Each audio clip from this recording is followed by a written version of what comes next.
Welcome to this week's masterclass. We'll be talking about how to get listings, how to have conversations with our sellers in the midst of all the changes that are taking place.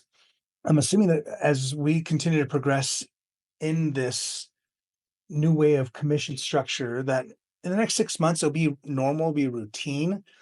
But right now, a lot of our focus is going to have to be on educating our clients, both consumers, buyers, and sellers, right? There's a lot of misconceptions out there, a lot of misunderstanding of how things work. And so it's our responsibility as agents to be able to first be educated and then be able to then turn around and educate other people. So if you guys want to chime in at any point in time, please feel free to do so. Unmute yourself or, put your questions, comments in the chat box and we'll get to them as well. So let's go and jump right into it.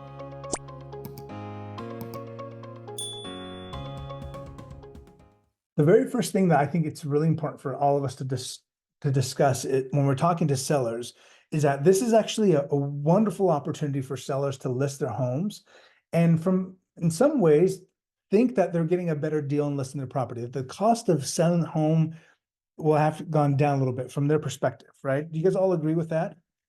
Even though that might not be the case, right? They still may have to pay other fees or commissions or concessions to sellers or buyers, excuse me. But from their perspective, they have to pay less now, right? The word on the street is sellers no longer have to pay a buyer's commission, right? Would you guys agree with me that that is kind of the consensus of what people have been told in the news and the media? And so our responsibility when we're talking to them is to educate them. Now, I think a lot of times what agents are doing, and please correct me if I'm wrong, is that when they're going and talking to sellers, they're still trying to say, well, I understand that the news says that you're no longer responsible to pay the commission to the buyer's agent, but here's the reasons why you want to. Who's had that conversation before or feels like they need to have that conversation with seller? Okay, Lindsay, yes. Here's the thing though. Think of it this way. I want you guys to have a paradigm shift in the way in which you look at a listing moving forward. Your responsibility to pay the buyer's agent as a listing agent is gone, right? Your need to be able to market to agents to incentivize them to bring a buyer to the table is gone. And so when you're talking to a seller and you're trying to convince them to offer a compensation to a buyer's agent, all that's going to do is just frustrate the buyer or frustrate the seller and say, I thought I didn't have to. Why you tell me to have, why you tell me to do that? So what are your thoughts on that? I'll share with you what I believe should be done, but I'm going to get some opinions on what people think is how it should be done. Any thoughts? So since they're saying that they heard that they no longer have to pay, like, well, you're right. They never had to. But what I'm gonna show them, which I'm doing right now, is all the offers I received have been requesting them to pay the concession. So in the event that, no, somebody is going to be able to pay their own agent out of pocket and their offer looks much stronger to you because they don't have to pay your commission, they don't have to pay for the commission, then let's go that direction. But for now, like, if you're open to considering it, I would just say, just think about it. We'll show you what we get when we get these offers. And like, that's how I just did it. Okay. Anyone else have any other thoughts?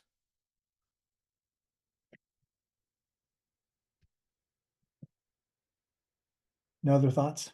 Okay. Here's my spin on it. I know that Matt would have a different opinion. My spin on this is don't go against the grain with the seller. If the seller's like, hey, I've heard that I don't have to pay a commission, so I'm only paying 3%. Be like, cool, let's go. That could be the end of the conversation. In fact, if someone says, I'm willing to offer 3%, that might be a bump in pay for you guys, right? Some of you guys are in a more competitive market where you normally would get only 2% or less.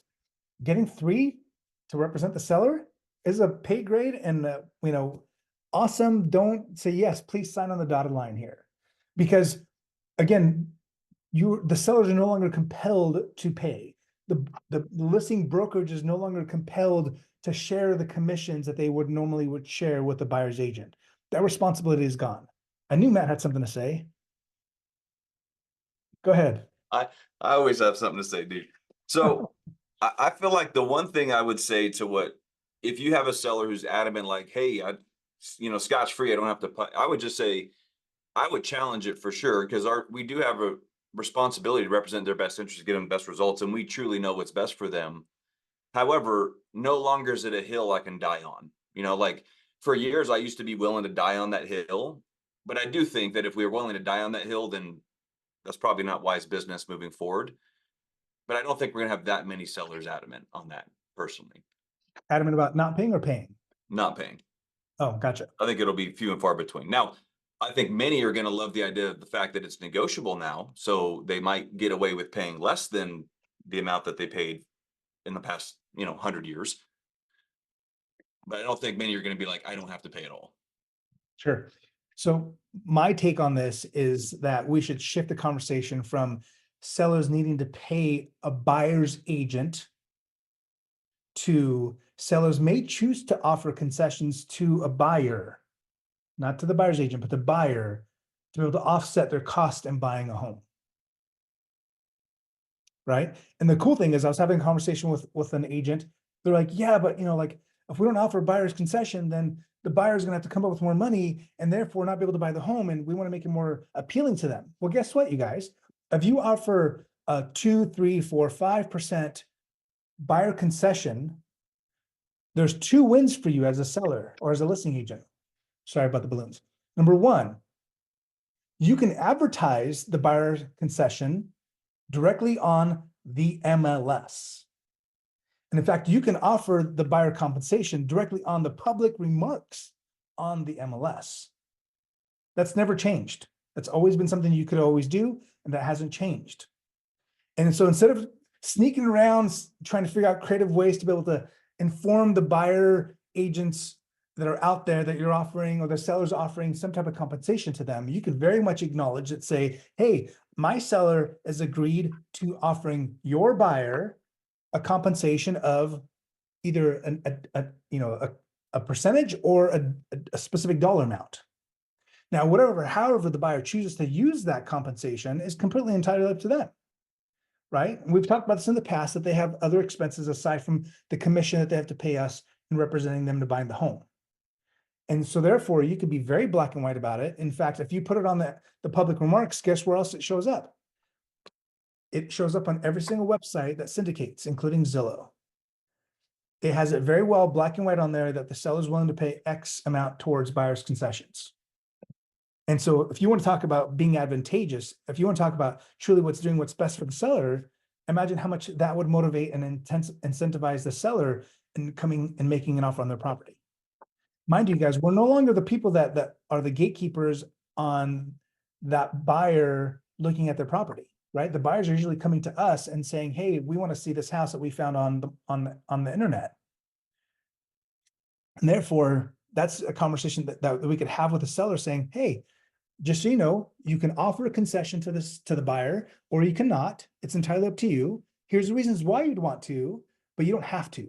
Like if we shift the conversation for them saying, this is why you want to pay the buyer's agent, because we think the buyer's agent actually is the one that calls the shots. They don't. If we shift that incentive to the buyer, then it's the buyer's responsibility to pay that buyer's agent and additional fees that they have to pay. Anyone have any thoughts on that, or any confusion? Because I know how we've done it in the past. In the next 6 months, you guys might say that, Matt, you might say that all the sellers want to pay the buyer's commission still. That might be the case today, but in the next 6 months, as we change into this new narrative, I don't think that's gonna be the case. And so if you want to offer compensation, this might be a way in which you can do that to be able to still incentivize a buyer to come to the table. Yeah, I personally think that 6 months from now, it's going to be the norm that commissions are just negotiable, and people aren't even going to be asking anymore what you're paying. Sure, absolutely. And my argument is they might not specifically say, I want you to pay my commission, right? It could just be that, hey, I want X amount for my buyer, and then my buyer is going to take care of me because we have an agreement beforehand. I think there's one major factor. I'm just curious, by show of hands, who has their new RPA in your city or state? Do you have buyer co-op as part of the RPA now? So in Nevada, we do. Who else? Who does have it built into the RPA now? California does. See, I think it's a game changer if you do or do not. Because if you do, it's going to be completely normal in the very near future. It's going to be negotiable on every deal. If you don't have it built in the RPA, I think those are two different conversations. Probably it's going to be handled differently in your context. Matt, just to clarify though, like how does it read? I haven't looked at your new RPA yet, but how does it read buyer co-op? Like what is it saying for yours? Yep. Because in California, there's two sections. There's one where I can ask for seller, you know, just like in the past, I can ask for a concession for the seller. And then there's another section that says, I'm sending you this form asking you to pay me my fees directly from the seller, from me as the agent to the seller. Yeah, so we have, sorry guys, I have it right here. So there's a new section in the RPA. It's on the top of page 2. And it's called buyer's representative buyer broker compensation. At close of escrow or the exchange of subject property, seller shall pay the buyer's representative / buyer's broker X% of the gross selling price of the property or X dollars upon execution. So it's very clear. It's just this little section right here that was never there before. So like what we're doing, and I shared this with Nazar before, but we're having our sellers sign an additional disclosure, basically saying, hey, the world's changed. Here's an update on the changes. You need to let us know how to represent you when buyers and agents call our office and say, are you going to be paying towards? So what we're doing is making it very clear on that form for the seller, regardless of what you tell us, it's still coming in the offer. It's still going to be negotiable. However, we still need to know how to answer that question. So we're giving them 3 options for them to choose from to inform us of how they want us to represent them. And then we'll do what they say. We are definitely adamantly recommending options over other options based on competitive advantage. And then at the end of the day, it's going to be, now, what I think is most important, guys, is no matter what you're doing, make sure your net sheets that you're having signed for your file still show the seller paying a buyer broker co-op. So I'm going to be bringing probably 2 net sheets to every listing appointment, and I'm going to have them acknowledge what it looks like to pay a certain example and another example. So they're acknowledging in writing of what their real outcome is going to actually look like, no matter what we do for marketing the property, because we know it's going to be part of every offer we get. I'm going to share my screen with you. This is the one that is in Utah, and it's just one of the things right here. Real estate brokerage compensation, seller compensation contribution to buyer's broker. Either it's a percentage or a dollar amount. That's how it reads it on there. Yep, pretty much same thing. Yeah, here's the thing though. Like, I really hope, and this is just my hallucination, that we'll get to a point where this is not a conversation that we're going to be having, where it's just going to be more of like, what is the buyer going to need? Right? These are buyer costs and what that looks like. But anyway, that's not the point of this meeting today. The point of this meeting is today, how do we generate more listing opportunities in this event, or because of the changes that are taking place? I think the one thing is, if you guys work in an area where there's a lot of more older people, having buyer or seller seminars is working really, really well right now, because sellers that are a little bit more mature are, watch the news a lot, and they hear a lot of differences of what's happening. They're really confused. And if they're looking to sell their home, it might not be that they're looking to sell today, but they might be looking to sell in the near future. Having a seller seminar is going to allow you to be able to have a captive audience, to be able to tell them what the changes are and how it's going to benefit them, or what the changes are specifically, so they can know what to look forward to. Does that make sense? Who's done seller seminars in the past? Some of you guys have. This is going to be a way to be able to get them to have, like, people are coming more to seller seminars than they ever have before, because they're confused and they want education. They want to be able to they want to receive knowledge, and this is an easy way to be able to get them into your office or into wherever you want to have the meeting at, to be able to get face-to-face with people that are potential sellers in the future. So I invite you guys to do that. Another thing is, get really, really intentional when you're posting on social media. I know a lot of the agents are posting like little memes and things like that, but I think it's important for us to be able to educate potential sellers of what these changes mean to them in a very easy, consumable content. Now, I know that might be difficult to do within a 90-second window, but if we are able to, dissect it down to small little pieces, we can share information that can get them to at least say, wait, I want to learn more, and then raise their hand or send you a DM. who's done videos to explain to sellers on what this means to them, what these changes mean to them? Has anyone done that yet? Okay, and Matt, have you, like, what has been the response that you've gotten? Have you gotten any responses from that? Not really. Okay. Again, it's not just a one-time thing, right? It's a perpetual, continual education of letting what sellers need to know, what they need to look out for when the changes happen, because they're still confused, right? They're like, what do I pay? How much am I responsible for? And at the end of the day, if we really think about it, nothing much has changed when it comes to how much they're gonna have to pay at the bottom line, right? But it's all how it's changed and how it's worded. And if you are known as the local expert and sharing with them how it's done, and you're not confused by it, and you're able to articulate that, those are the people that are gonna win. Another way in which we can get more listings right now, or more listings and represent more transactions, is by doing open houses. The buyers that are out there that are looking at all the changes taking place, they're like, well, I don't care to work with the buyer. I don't want to hire a buyer. Then they're gonna go directly to listings, and they're gonna go to open houses. So this is the time for us to shine by doing big open houses. You guys do big open houses, you guys make it a big event. Those buyers that don't want to work with or don't want to sign a buyer broker agreement are going to come to that open house. You're going to start seeing an uptick in buyers unrepresented come to open houses. And when you're there, let's talk about for a minute how to make those open houses more memorable, and then how to make those open houses in which we can capture their information and follow up with them. Anyone have any idea of what you should be doing? Obviously, capturing their information is going to be critical, right?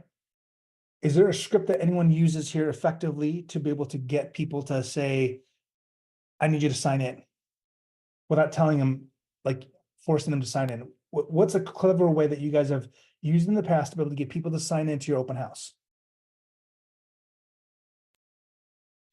I don't think it's a clever way, but we've been role playing this. I think it's important that you're confident and that you're not afraid of the situation right now, because that getting somebody to walk in and sign a form that they haven't had to sign before. I know in California, we have a new open house form that's just explaining your agency that it's with the seller, not with the buyer.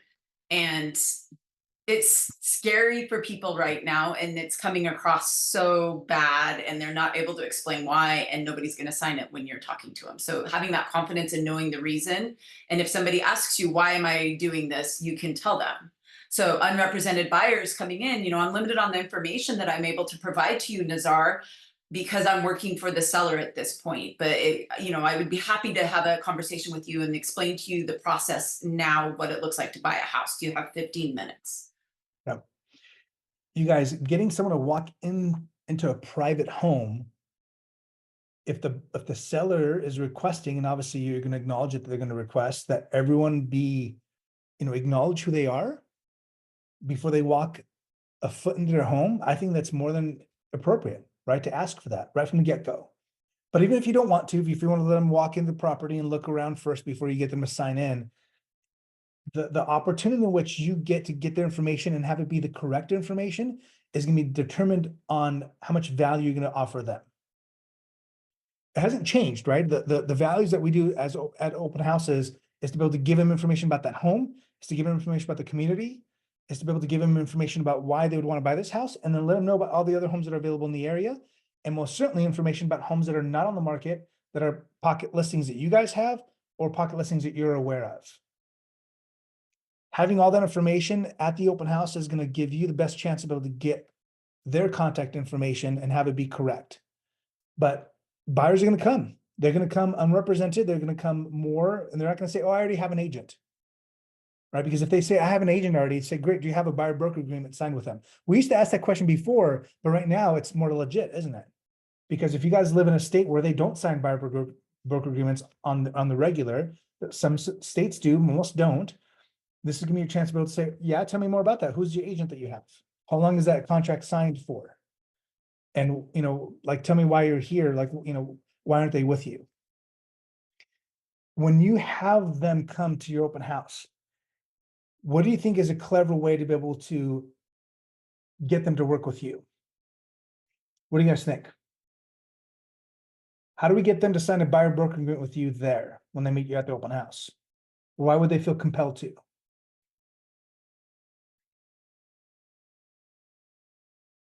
Come on, you guys. So what we're doing, or what I'm doing, is explaining the settlement, or explaining that, asking what they've heard about the settlement, if they know anything that's going on, and then it leads into a conversation, and then I ask a question or say something like, listen, I can't share details about this property with you, or have a negotiation conversation with you unless you'd like representation. This is a single party form, or single party, or single show. What is it called? I don't know. You know which one I'm talking about. The one where it's just this house. Yeah. Happy to go into discussion with you later. If you wanted to go enter into this agency agreement, this is my fee, blah, blah, blah. And then bring it up, like, if you are meeting an age, I don't know how to explain it, how we say it. We say something, when it's in the conversation, it makes more sense. Like, if you're working with an agent for the first time that wants you to commit to them for 3 months, I would run from that.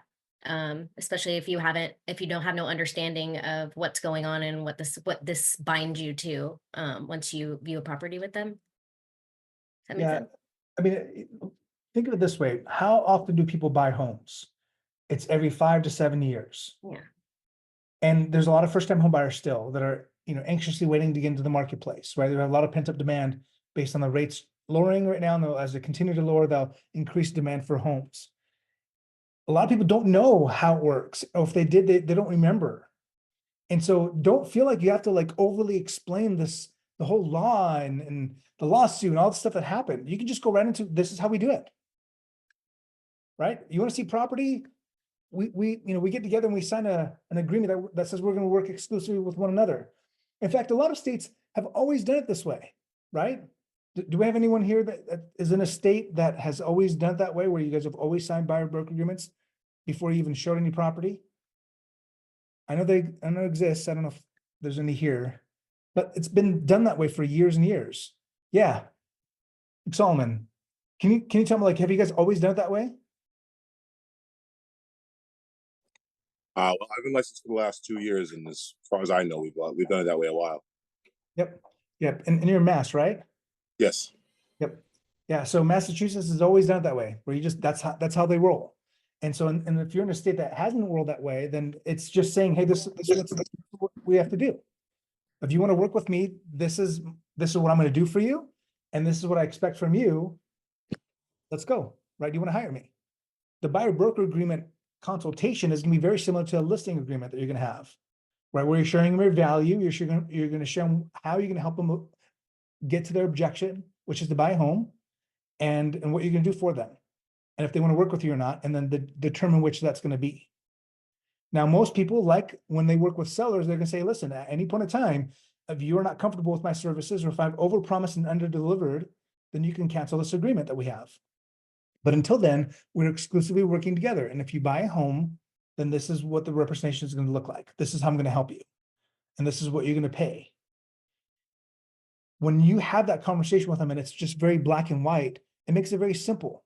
If you start fumbling with your words, or you make it, you start explaining away how things were different before and how things are different now, it just makes it very, very confusing for them. And when they get confused, and when they sense you are feeling a little bit of either frustration or anxiety, then they're gonna start questioning even more. Right? That's when those objections come up. Another thing that I think would be a great way for us to be able to get listings right now is going back and checking back on old expireds. A lot of old expireds were used to paying higher commissions. And so when you can have that conversation with them, either through a phone call, a text message, knocking on their door, or sending them a letter in the mail or an email, I think you're going to be able to open up a lot of opportunities for people that may have backed off from selling because it was too expensive, and now they can sell it for less. Because there's going to be a gap in time, you guys, where, I think at some point in time, the pricing of homes may level down based on how much, right, less the seller has to pay, if there is a difference. But until that happens, I think home prices are going to still sell for what they would have, even if the seller's paying less commissions. Does that make any sense? And so here's a time for you to be able to say to that seller, hey, listen, I'm going to be able to save you however much percentage because you no longer have to pay a buyer's agent, right? You're just paying me. And so that's gonna be a conversation that's gonna open that door for you with a lot of sellers. Now, again, sellers may have chosen to, or expired listings may have chosen to go a different direction or change their mind or whatever, but there's gonna be a percentage that would like to sell. And here's a chance for you to be able to get to them, especially with rates coming down, commissions going down. This is gonna be a chance for you to get in and show them value and why it might be a good time to sell their property. So expired listings, digital presence. Again, we've talked about this in a little bit beginning, talking to your social media people, educating them, not necessarily on what has changed, but how things work today, right? How they can go about selling their property, sharing the good news with sellers that they can sell their home and have less expenses in selling their property. Now, you guys, at the end of the day, they may pay the same, right? But it can come off in a different way. It could be not necessarily a commission that they have to pay, because if a seller pays a concession to a buyer, it's a lot different than a seller having to pay commissions to an agent. Would you guys agree? Do you guys feel that there's a difference there? There is, right? It's a big difference, because from the seller, they're like, oh, well, the buyer needs this to be able to buy their home. If they have to pay a commission to an agent, they're like, just there's like this feeling like, I'm giving money to somebody that doesn't deserve it. But to a buyer, it's directly to them, and it's less of a rub for them. It most certainly would be for me. And so when you change it and you shift the paradigm for them to think of it that way, then the selling process becomes a lot easier for them as a seller. Any thoughts on anything we've talked about to this point? What about sellers who may just say, you know what, I don't really care about giving the concessions to the buyer. Let them stack it on top of the offer price. Like, what would be your rebuttal, or is there a rebuttal at that Nope, point? I'd say great, sure. Yeah, if you want to list your house and you want to offer me whatever I'm going to charge you, and then, you let the buyer decide, and the market's going to decide. If you get 20 offers on that house because you've priced it aggressively, guess what's going to happen? The seller ultimately is going to pick the best offer, the best terms that's going to give them the net that they want. If you list your home and the seller is like, I'm not paying anything to a buyer's agent or to a buyer, say great. And if you list a home and it sits on the market for 60 days, 90 days, the seller's gonna have to do something. Either gonna have to reduce their price or offer a concession, or make some changes to their marketing strategy to be able to get an offer in on their home. Right? So you guys, at the end of the day, the net is what the buyer and the seller are going to care about, right? And who pays us, to them, it really doesn't matter. At the end of the day, it's going to be, does it make sense for me? Can I afford to buy this home? And the seller's going to say, is this enough of a net for me to be able to do what I want next? Because most people, they're either downsizing or they're upsizing or they're moving, right? Like all that stuff is they're going to factor in, what am I going to get enough money from the sale of this house to make my move? Or am I not? And if it's a divorce case or it's a have to sell, then they're just gonna have to deal with it, right? It is what it is. Okay, the next thing we need to talk about is the conversation that we need to have with the seller on what's gonna look like if you are approached by a buyer that is not represented in buying the home, right? This is the conversation all of us need to have, because the seller is gonna think that if a buyer comes unrepresented, that you're gonna not charge anything to represent the buyer, right? They're going to think, oh, cool, I'm only paying you 2.5%, whatever that percentage is, and a buyer comes unrepresented, that you as a listing agent is going to represent both buyer and seller and only charge that fee. Now, if you're willing to do that, that's great, but most agents won't, right? Most agents are going to say, well, if I'm going to represent the buyer and buying this home as well as the seller, then there's going to be a fee associated with that. Now, there's two ways in which you can do that. You as a buyer's agent, or you as an agent that's representing the buyer in that situation, can charge the buyer whatever fee you're going to charge them to represent them in the purchase of that home. Or you have that conversation in advance with your seller to say, if I am representing you exclusively, this is my fee. If a buyer comes unrepresented and I'm going to be working with them, then my fee is gonna be this, and you're charging that directly to the seller. Doesn't make any sense at all. This is a different conversation. Now, you may have had this conversation in the past where you'd say, hey, I'm gonna charge you, I'm just gonna throw a number out there, 10% to sell your house. And if a buyer comes without being represented, then I will reduce my fee to 8% because I'm, double ending it basically. Right? Some people have that conversation. Some people say, hey, my fee's 10%. If I don't have to share it with a buyer's agent, then that's awesome. Right? I'm gonna keep the whole 10%. In this situation here where you only represent the seller and the seller's acknowledging that they're only paying you to sell their home, to list their property, and you're telling them that they don't have to pay buyer's commission, you need to have that separate conversation with them to let them know, well, in the event that a buyer comes unrepresented, again, you could theoretically do the transaction and have the buyer be unrepresented the whole time. But if you are going to represent them truly, and it's going to be a dual agency relationship, then you're going to have to get paid more, right? Or you should get paid more. And if that is the case, then that's a conversation we should all have in advance with the seller so they're aware of what would happen. Does anyone have any questions on that? Or, a way that you've done it before? Because I know that we're all in different markets in different states. So, Joe, do you guys work differently there than you do? How do you guys handle dual agency there?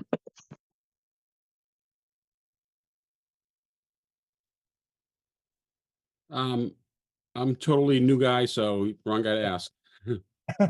Sounds good. So, Yeah. Nazar, we don't have dual agency in Texas. You're not allowed to? No. So is there anything wrong with, obviously it's going to be more of a burden regardless if we're representing that buyer or not.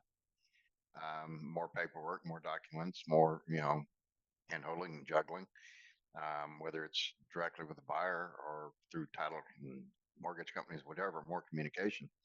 Is there anything wrong with being able to charge an extra fee for working with a non-represented buyer? Yeah. So when you personally can't represent both buyer and seller, but No, can we can do an intermediary. Somebody else in the office okay, would perfect. represent Yeah. the buyer. As long as But you yourself, somebody's gonna have to pay that buyer, the buyer rep fee then. absolutely. Absolutely, right? If it's someone, it could be someone on your team, right? Or it could be someone in the same office or wherever it is, as long as you yourself are not listed as the buyer's agent and the listing agent. Is that correct? Correct. Yeah. So in a lot of states, you can represent both buyer and seller, but there's a differences of, are you truly, is it a full representation or is it a partial, or are you not representing them at all? Now, if you are Okay. representing them fully, then yeah, you should get paid for that. And that's gonna be a conversation that you need to have with the seller in advance, or you don't even have that conversation with the seller in advance. And if a buyer approaches you and says, hey, I'd like you to represent me because they think they're gonna get a better deal going directly to you, you can say, well, listen, if you want me to represent you, then this is my fee to represent you. So I had Jessica. one the other day that was Oh, go ahead. wanted Sorry. to sign a non-representation, did not want representation at all. A buyer. And He's a what did you seasoned do? buyer. What did you do with that? At this point, nothing has not gone through, but there was a form we signed in that just said we'll represent the seller only, the transaction. Yep. And in that case, is there anything wrong with charging an extra service fee or some type of charge for still having to handle both sides regardless if you represent or not? Right. Yep. No, I don't think there is. And it's all negotiable, right? Depending on who you charge that to, either be the buyer or the seller to handle that process. Again, I think when we have these conversations in advance, it makes it to where it's less awkward than when we're having to deal with it at that moment of time, trying to get money from either side of it. Jessica. I'm hoping you can hear me because I'm getting my hair done, but our state is so backwards. We are a transaction broker unless we get a signed single agent representation. So 90% of the state operates as a transaction broker, which is no loyalty to either side. It is very much like a dual agent. And our team operates as a single agency. So with all of this, which means we've got duties to our client, not customer. And so I feel like with all of this, I feel like transaction broker status is going to have to be changed. I'm not sure if I understand. It's so backwards. It's so weird. So if everyone that we meet and talk to, if you don't get, like, this is why we've always had buyer agency agreements, because we operate as single agents, which means they're our client, not our customer. But most realtors and brokerages in Florida operate as transaction broker, and it's, you can't give advice, you can't take sides, you can't, it's horrible. And most people operate that way and still give advice. And Hmm. so if people are going to choose to operate that way, and with this, presenting to a seller, you can't give advice on what they should do, which they are going to need advice. So I feel like the transaction broker status hopefully will either be modified or go away, because we should be operating as single agents. So Yeah. the only time our team doesn't operate as a single agent is if we do represent both the seller and the buyer, and then we move to transaction broker status, which is basically the same as dual agency. Right, right. Yeah, to John's point, like when you get to that point where, you're technically only handling paperwork on behalf of the buyer and you represent the seller, that buyer's gonna have questions, even though they may claim that they are knowledgeable and have bought multiple properties in the past. They're gonna start they're still gonna ask questions. And so it just gets really frustrating to be in that situation, because you ultimately end up doing all the work and not getting paid for it. Absolutely. Yeah. The last thing I wanted to talk about is, I know we talked about being, giving information digitally. This one person that's been doing this really successfully hosts educational events, but does it on live videos on social media live, either Facebook or Instagram. And so that's just another way to get creative. This is something that you would do in advance. So instead of just going live and, hoping that people join, you're telling people that you're going to go live on a specific date and time. Kind of like holding an educational, seller seminar at your office. You're doing this in a digital format. Okay, so you're going to go and you're going to say, hey, on this coming Tuesday evening at 7 p.m., I'm going to host a live event where I'm going to answer all questions about selling your house, what to do. And it doesn't necessarily have to be about all you're talking about is commissions, right? You can be talking about how to prepare your home, how to declare your property, how to, what improvements that you could do that would give you the best ROI on selling your property. Should you sell your home as is, or should you do some improvements to the property? What is the 1031 exchange? When does it apply, right? Just a basic seminar that you could do, but it would be in a live format, and you're inviting people to it, but you're letting people know in advance so they can put it on their calendar. And you can make it into like an Eventbrite if you want to, but making sure that you're inviting people to it and getting prepared for it by making several videos and giving maybe little snippets of what you're gonna be talking about, and doing that along the way, so that, let's say you're doing it a week in advance. So you're preparing every single day, making videos, talking about the event coming up. And so when that time does come, when you do a live event, you have the highest chance of being able to get more people on there. And then when you do that live event, make sure that you're doing a video that's live for 30 minutes, right? Answering those questions. And you can do a Q&A, make sure you're in front of a computer, not on your phone, so that you can actually give information, answer questions right on the spot, and ultimately get people to say, yeah, raise their hand saying, I want more information. Has anyone done that before? I think when people do Facebook Lives, they end up just doing it right on the spot. And, depending on how many followers you have, you may or may not get a lot of people there. But if you do it in advance or tell people that you're going to do it, it's going to give you a higher chance of getting people there. You guys,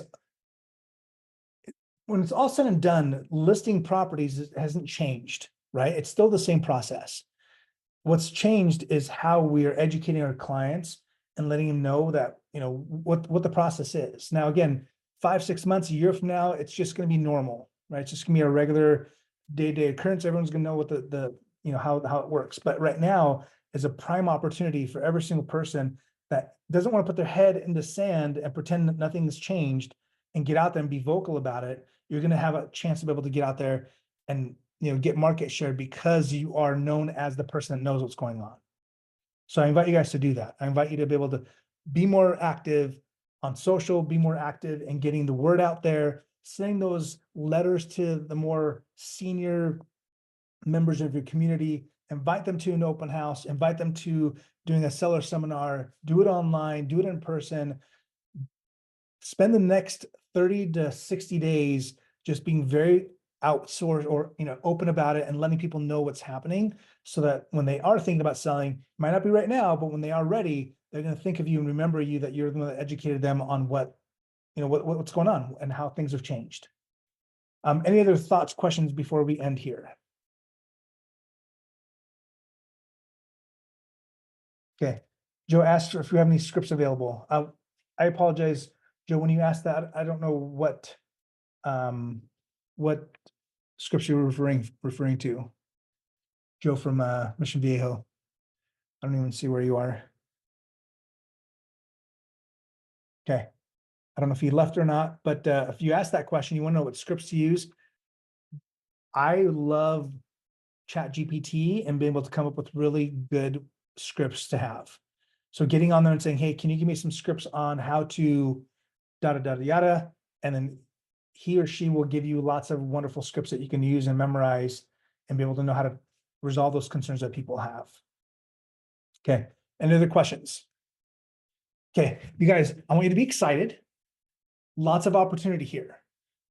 Don't be afraid to get out there. Don't be afraid to be able to show up and let sellers know that you are there, that you are going to be able to help them sell their property, and that you can make a difference in helping them. Our value as agents is being attacked right now, right? All the consumers out there, the media, everyone is just dogging on realtors, saying that our industry is going to go away. And it's not. And it's our responsibility to be able to level up our skill set and then be able to articulate that to our clients. Because if we don't, are we going to become as door openers, right? If buyers agents, all they think of us, or buyers, all they think of us is just someone that's going to open the door, guess what? You may become that, right? But it's your job to educate yourself. It's your job to be able to help them understand, your job to be able to help them navigate the buying process. Because we all know that finding the home is the easy part now. The difficult part is navigating the process of buying. It's navigating the home inspection, the appraisal, seeing the property, making sure that it's in the right neighborhood, it's in the right school district that they want. Then they know about the taxes and all the nuances of buying a property and owning the property, knowing the connections to people that can clean the carpets for them, clean the windows, do renovations, replace the countertops, like all the things that we have access to, that we have compiled. That's the services that we're offering them, right? We're not selling a product, we're selling a service, and that service is you. And the better you get at leveling up your service set or your skills, the more you can charge, the more customers you're going to have moving forward. All right, you guys, hopefully this has been beneficial and useful to you. I invite you guys to think about how you can get more listings, because right now I think that's going to be an easier thing to do than to get buyer broker agreements to be signed. Because at the end of the day, you might get a point where they might say, well, I don't need you, right? I'll just go directly to the seller. And listings have always been king. And so I invite you guys to be able to go get more listings out there, because again, obviously there's a shortage of supply still, even though the days on market has crept up a little bit. In some of you guys' areas, it's crept up to 4 or 5 months. A lot of them has not, but I invite you guys to continue to get those listings so that you can represent the sellers, and hopefully by doing those mega open houses, capture the buyer side too. All right, guys, thank you for joining us on this week's masterclass. Hopefully you find this beneficial. We'll talk to you guys next week. Bye.